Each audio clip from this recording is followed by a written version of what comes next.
Film diawali pada bulan Juni, tanggal 12 di tahun 1988 di kota London, Kanada. Seorang pria sedang mempersiapkan kostum penyamaran untuk melakukan perampokan di sebuah bank.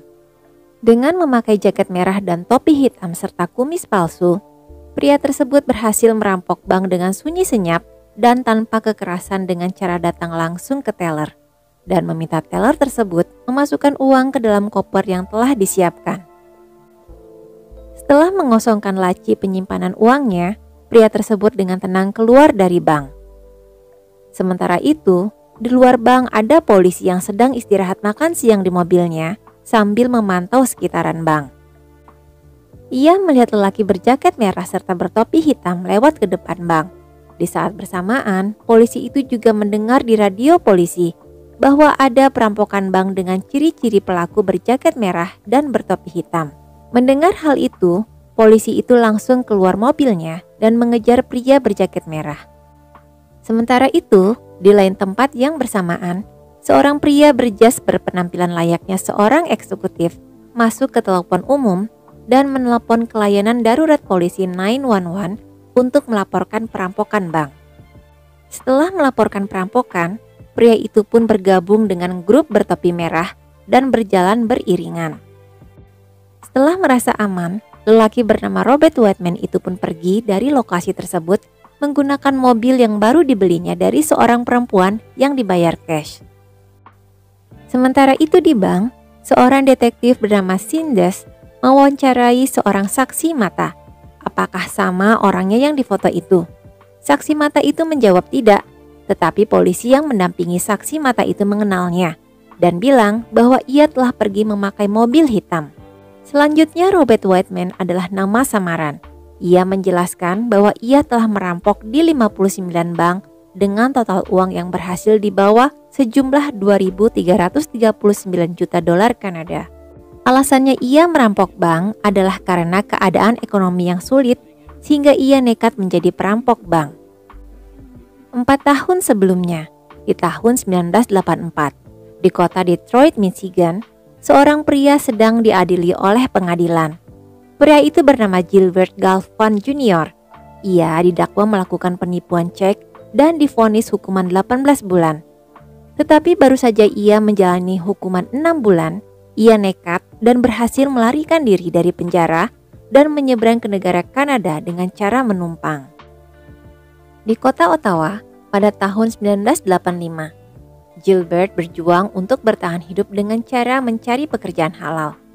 Karena ia adalah buronan, maka ia tidak punya identitas diri dan ia berhasil mendapatkan pekerjaan sebagai penjual es krim. Setelah sebelumnya ia berhasil mendapatkan identitas orang lain bernama Robert Whiteman dengan cara membeli dari seorang tunawisma. Dan ketika malam tiba, ia memilih tidur di tempat penampungan tunawisma di sebuah gereja yang dijaga oleh seorang perempuan bernama Hudson. Alasan Gilbert atau Robert Whiteman tidur di tempat penampungan tunawisma gereja adalah untuk menghindari kecurigaan polisi. Dengan rajin, setiap hari Robert bekerja sebagai penjual es krim dan malamnya ia tidur di penampungan. Hingga suatu hari, perusahaan es krimnya bangkrut dan ia kehilangan pekerjaannya. Untuk mengisi kekosongannya setelah ia dipecat, ia iseng-iseng pergi ke bar. Di sana, ia melihat seorang penguasa lokal yang bernama Tommy Kay, dan ia berkeinginan untuk bekerja sama dengannya. Tetapi ia masih tidak tahu apa yang akan dikerjasamakannya. Tommy Kay adalah bekas kriminal yang sedang diawasi oleh detektif Sinders. Karena Tommy Kay belum cukup bukti melakukan kejahatan, maka detektif Sinders hanya sesekali mendatangi barnya untuk mengintimidasinya. Pada suatu malam, ketika Robert mau pulang ke penampungan tunawisma, Hudson sudah mengunci pintunya. Karena Robert nggak tahu harus kemana, akhirnya ia mengajak Hudson untuk makan malam bersama. Semenjak itulah Robert dan Hudson menjalin hubungan spesial. 8 bulan kemudian, Robert dan Hudson sudah tinggal bersama di sebuah apartemen. Ketika Robert pulang ke apartemennya sehabis bekerja, tidak sengaja ia membaca koran lokal. Di sana tertulis bahwa buronan yang bernama Gilbert Galvan mungkin sudah menyeberang ke perbatasan Amerika-Kanada. Kota yang paling dekat dengan perbatasan Amerika adalah Ottawa, di mana ia tinggal sekarang bersama Hudson. Membaca hal itu, Robert pun membuat alasan kepada Hudson untuk pergi ke kota Vancouver karena ada pekerjaan yang lebih bagus bayarannya.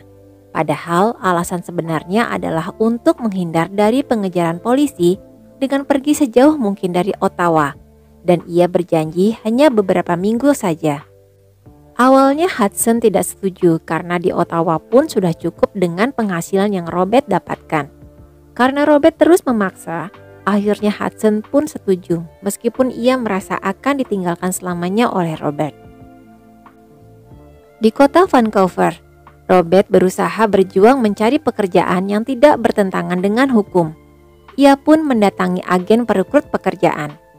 Tetapi setiap pekerjaan yang ia datangi sudah terisi oleh orang lain, dan ia pun sedikit frustasi akan sulitnya mencari pekerjaan halal.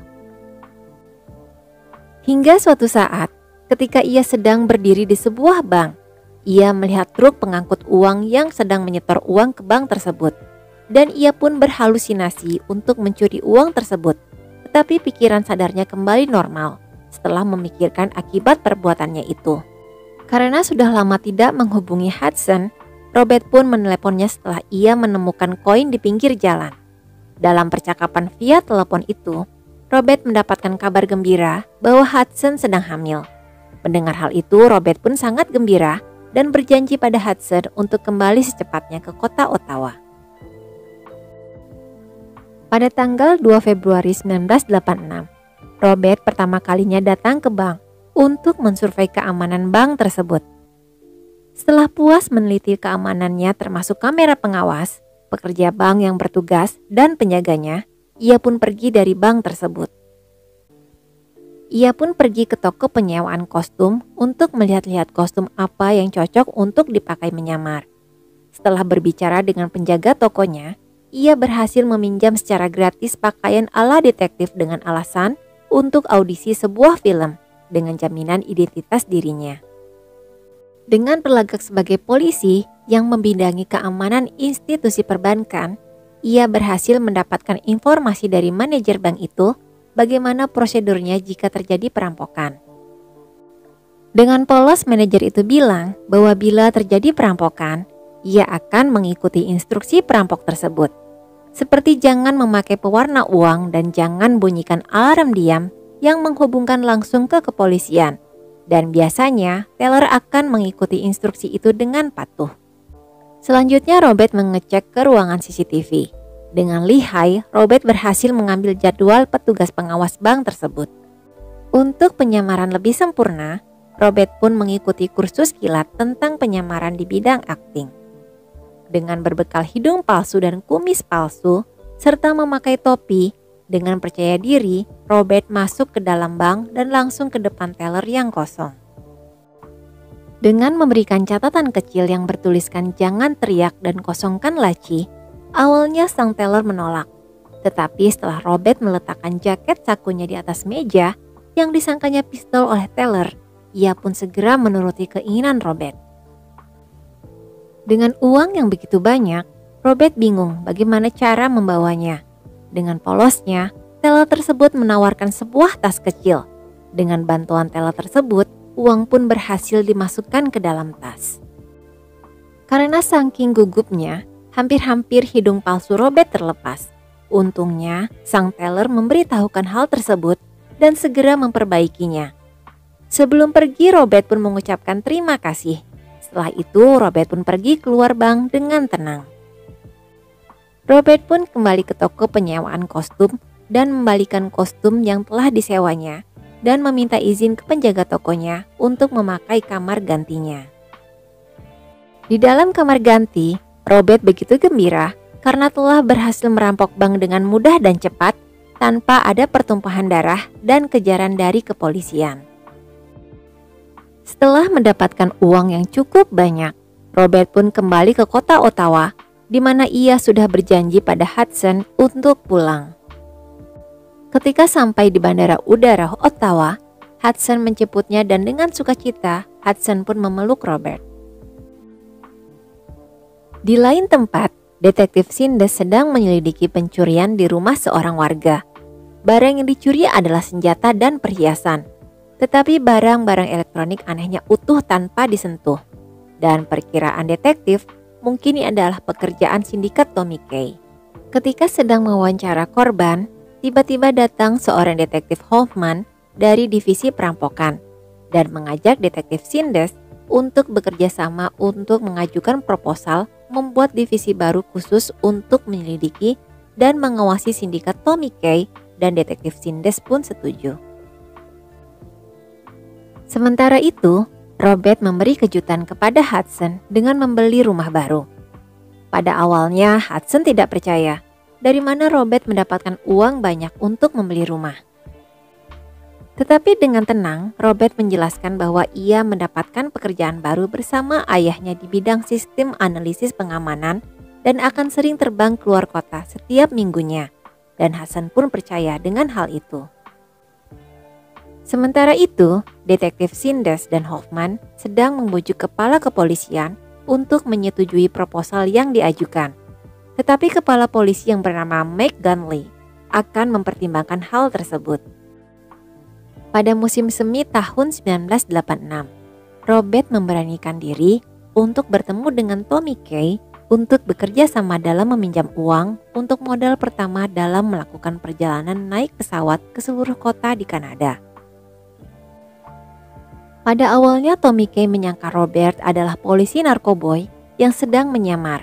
Tetapi setelah Robert menunjukkan kemampuannya merampok bank dalam 3 menit dan berhasil, Tommy pun tertarik untuk bekerja sama dengannya. Secara singkat, Robert menjelaskan kepada Tommy Kay bagaimana ia akan merampok bank di seluruh kota-kota kecil di Kanada. Karena bank-bank kecil di Kanada tidak dijaga ketat dan juga penjaganya tidak dipersenjatai. Beda jauh dengan bank-bank di Amerika yang seluruh penjaganya dipersenjatai senjata api. Dengan sukses, Robert berhasil merampok bank-bank di kota yang berbeda seperti Toronto, kota Winnipeg, kota Edmonton, Quebec City, Vancouver, sehingga totalnya menjadi 55 bank yang berhasil dirampok. Dan secara cepat berangkasnya mulai terisi penuh dan hutang Tommy Kay pun berhasil dibayar lunas. Ketika Robert berkunjung ke barnya Tommy Kay untuk memberikan sebagian keuntungannya, Tommy Kay menyarankan Robert untuk merampok sebuah toko perhiasan dengan alasan perhiasan lebih menguntungkan dan harganya sangat mahal di pasaran gelap dan pengamanannya lebih longgar dibandingkan bank. Pada awalnya Robert menolak, tetapi setelah dibujuk dengan iming-iming hasil yang besar, akhirnya Robert setuju dengan dibantu oleh satu orang kepercayaannya Tommy Kay. Sementara itu, detektif Sindes dan detektif Hoffman berhasil mendapatkan persetujuan dari komandannya untuk membuat unit khusus yang anggotanya mempunyai spesialis khusus. Nama proyek itu adalah Project Cafe. Pada tahun 1986, akhirnya resmi Project Cafe berjalan. Project Cafe ini khusus untuk memata-matai dan mengintai segala kegiatan dan aktivitas Tommy Kay secara terus-menerus selama 24 jam dan akan mengintai di barnya Tommy di mana Tommy Kay berada. Karena Robert sering berkunjung ke barnya Tommy Kay, maka ia pun kena sorot oleh detektif Sindes dan timnya, dan hal itu tanpa Robert sadari bahwa ia juga sedang diawasi. Suatu ketika Robert pulang ke rumahnya dan hendak menuju kamarnya, betapa terkejutnya ketika Hudson sedang memegang uang yang banyak dan bertanya kepada Robert apa pekerjaan sebenarnya, karena analisis keamanan tidak mungkin mempunyai uang sebanyak ini. Karena sudah tidak ada alasan lain lagi, akhirnya Robert memberikan koran yang lagi dipegangnya dan disuruh membaca di berita di halaman 1 di koran tersebut. Dengan kaget Hudson membaca tentang perampokan sebuah bank dan ia seperti tidak percaya bahwa Robert adalah pelakunya selama ini. Lantas Hudson bertanya bagaimana ia melakukannya dan ia ingin mengetahui cara Robert merampok bank, dan dengan senang hati Robert pun mengajak Hudson untuk menyaksikan perampokannya. Di hari yang sudah ditentukan, Robert dan Hudson bersiap untuk merampok sebuah bank. Dengan cerdik dan brilian, Robert berhasil merampok bank dengan pura-pura sebagai petugas pemadam kebakaran yang sebetulnya bukan api tetapi sebuah asap dari alat pemadam kebakaran. Sesampainya di rumah, ketika makan malam berdua, Hudson meminta Robert untuk berhenti ketika uangnya sudah cukup untuk pensiun dan membeli sebuah bar di pantai dan hidup secara normal dan damai. Dan Robert pun setuju. Tetapi sebelum makan malam mereka berakhir, Robert memberikan kejutan kepada Hudson dengan memberikan cincin berlian dan melamarnya, dan Hudson pun menerima lamarannya. Sementara itu, Detektif Sindes dan Detektif Hoffman selalu mengawasi barnya Tommy Kay di pintu belakang. Hingga suatu hari, Robert datang ke bar lewat pintu belakang, dan hal itu membuat penasaran Detektif Sindes. Karena mobilnya sama tetapi orangnya berbeda-beda penampilan, sehingga Detektif Sindes nekat masuk ke bar untuk melihat lebih jelas siapa orang tersebut. Di dalam bar, Robert berbicara dengan Tommy Kay dan memutuskan akan merampok sebuah toko perhiasan di kota Vancouver dengan nama Sandy Big Vancouver, dan Tommy Kay menyarankan anak buahnya untuk diajar. Pada awalnya Robert tidak setuju. Ia mendapatkan asisten anak buahnya Tommy. Tetapi Tommy terus memaksa sehingga Robert pun setuju akan hal itu. Lalu Robert pun izin untuk ke toilet. Sementara itu, Detektif Sindes masuk ke bar dan langsung pergi ke toilet karena sebelumnya ia melihat Robert yang melakukan penyamaran memakai topi merah dan berkumis masuk ke toilet. Di dalam toilet, detektif melihat Robert sudah berganti kostum dengan memakai jas tanpa kumis, sehingga ia yakin bahwa orang itu adalah orang yang sama. Dan sejak itulah Detektif Sindes mengenali wajah asli Robert. Ketika Detektif Sindes kembali ke mobilnya dan bilang ke Detektif Hoffman bahwa orang itu adalah orang yang sama, dan Detektif Sindes tidak tahu apa maksud orang itu memakai kostum penyamaran. Di suatu malam, Detektif Sindes mendapat telepon dari Detektif Hoffman untuk datang ke markas polisi. Di sana, anak buah kepercayaan Tommy Kay berkhianat dan ingin berbicara langsung dengan Sindes tentang rencana Robert untuk merampok di kota Vancouver. Tetapi ia tidak tahu bank mana yang akan dirampoknya. Yang jelas ada di kota Vancouver. Sementara itu, Robert dan anak buahnya Tommy Kay sudah menentukan targetnya, yaitu toko perhiasan. Pada awalnya anak buah Tommy ragu akan keberhasilan perampokan itu. Tetapi Robert meyakinkan lagi bahwa semua akan berjalan lancar apabila mengikuti instruksi yang ia berikan. Sementara itu, Detektif Sindes sudah di kota Vancouver dan kebetulan mendatangi toko kostum yang biasa Robert datangi. Penjaga toko itu mengenali Robert sering berkunjung ke toko ini dan menyewa kostum. Mendengar hal itu, Detektif Sindes semakin yakin bahwa Robert adalah perampok bank yang selama ini menghebohkan publik. Berbekal keyakinan itu, Detektif Sindes mendatangi kantor polisi dan meminta bantuan anggota untuk melacak dan berjaga di pusat kota yang banyak banknya. Pada tanggal 28 Oktober 1986, seperti biasa, Detektif Sindes mengawasi semua aktivitas di pusat kota. Dan secara kebetulan, matanya tertuju pada mobil van yang mencurigakan yang parkir di depan toko perhiasan. Dan ia pun memperhatikan dengan seksama supir mobil van itu yang menurunkan pot bunga besar dan disimpan di depan pintu masuk toko itu. Sementara itu, Robert sudah di dalam toko perhiasan dan berpura-pura bekerja sebagai mekanik CCTV. Ia mulai beraksi ketika penjaga toko perhiasan itu keluar toko untuk meminta pengirim bunga itu jangan menyimpan pot bunga besar itu di depan pas pintu masuk. Dengan sigap dan cepat, Robert meminta perhiasan itu dimasukkan ke dalam tas.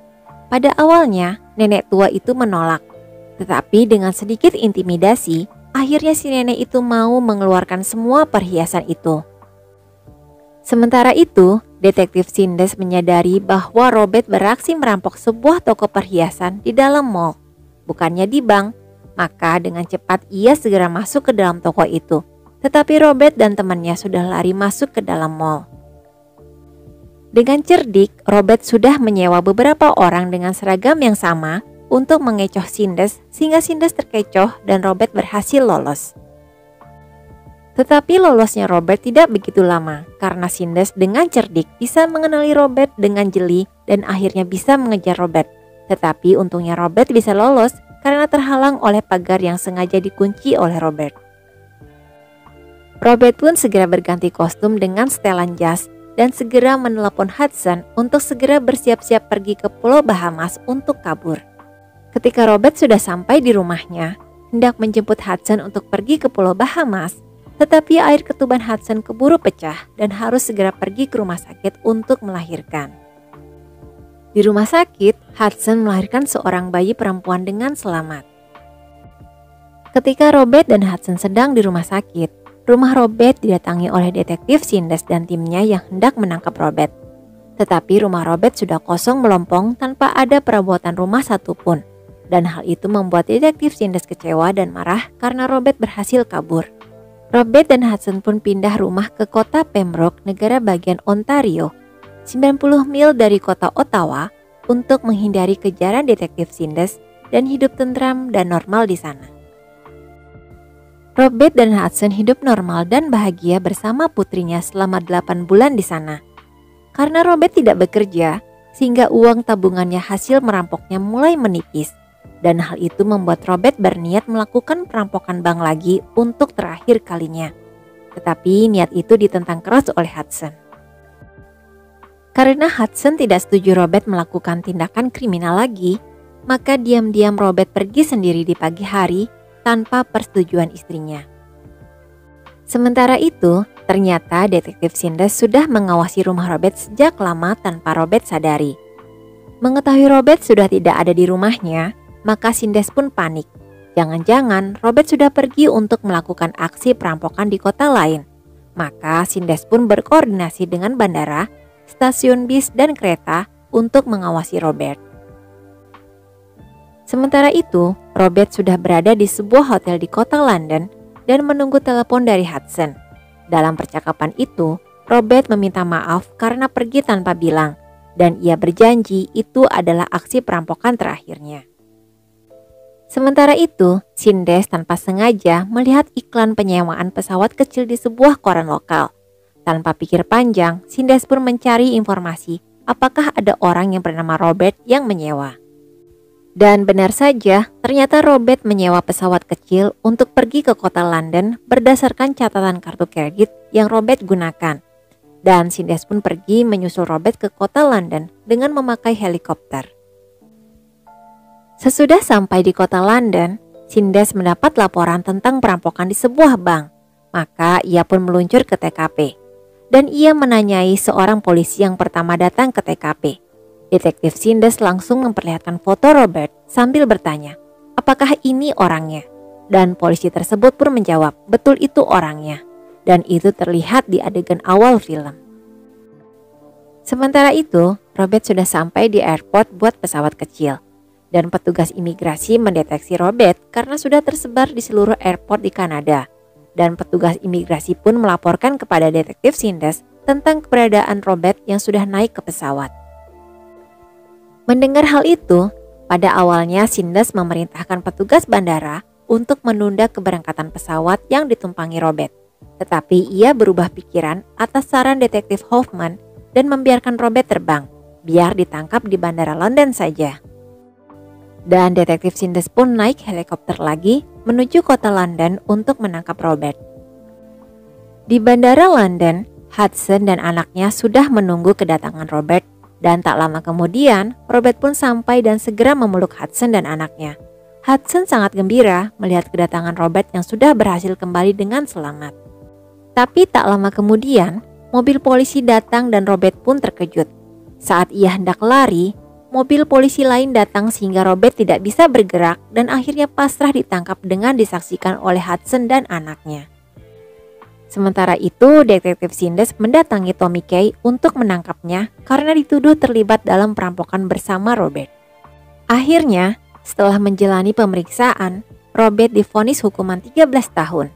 Sedangkan Tommy Kay ditahan selama 8 tahun atas kasus yang berbeda. Dan film pun berakhir. Oke Sobat-Sobat Universe, poin yang bisa kita ambil adalah tidak ada kejahatan yang sempurna. Maka berlaku jujur dan berakhlakul karimah adalah kunci kebahagiaan dunia dan akhirat. Sekian dulu review filmnya. Sehat selalu dan jangan lupa bahagia. Sampai jumpa di review film berikutnya. Dadah.